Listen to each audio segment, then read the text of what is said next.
Le geste est précis, Michael est concentré.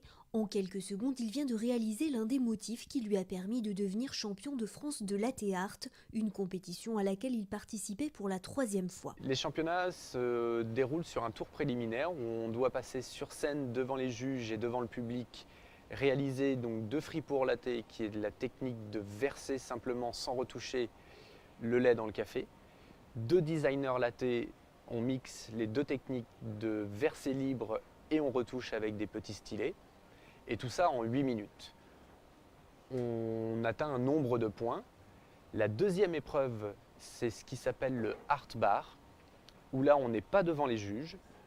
On est jugé sur photo. Il y a un juge photographe qui prendra une photo, le même plan de vue pour tout le monde. On a 10 minutes, autant d'essais qu'on veut, mais on n'a que 10 minutes pour faire le plus beau dessin qu'on puisse réaliser. Le latte art, une question de technique, mais pas seulement.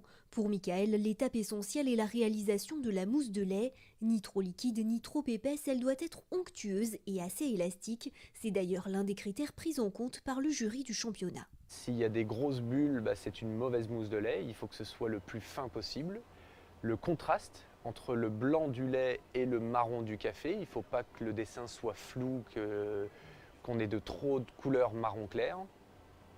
Comme je le disais tout à l'heure, la symétrie, la netteté du motif et la régularité. Et ne vous fiez pas aux apparences, réaliser de telles figures n'a rien d'un jeu d'enfant. Michael a découvert le latte art il y a une dizaine d'années, un peu par hasard. Il s'entraîne d'abord devant des vidéos avant de suivre une formation de barista. Aujourd'hui, sa passion est devenue son métier pour le plus grand bonheur des clients du coffee shop dans lequel il exerce. Le latte art, j'aime beaucoup. Moi, c'est vrai que j'ai commencé à venir dans ce café justement parce qu'il faisait du latte art. Et sur Bordeaux, c'était le seul café qui en faisait quand ça a commencé. Et du coup, j'ai continué de venir et j'apprécie toujours les designs.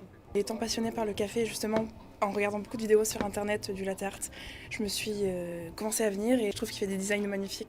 Des designs qui permettront à Michael de représenter la France au championnat du monde en juin prochain, une compétition que le jeune homme aborde avec beaucoup d'humilité, avec un peu d'incertitude aussi, ne sachant pas s'il présentera les motifs qui lui ont porté chance ou s'il aura le temps d'en maîtriser de nouveau.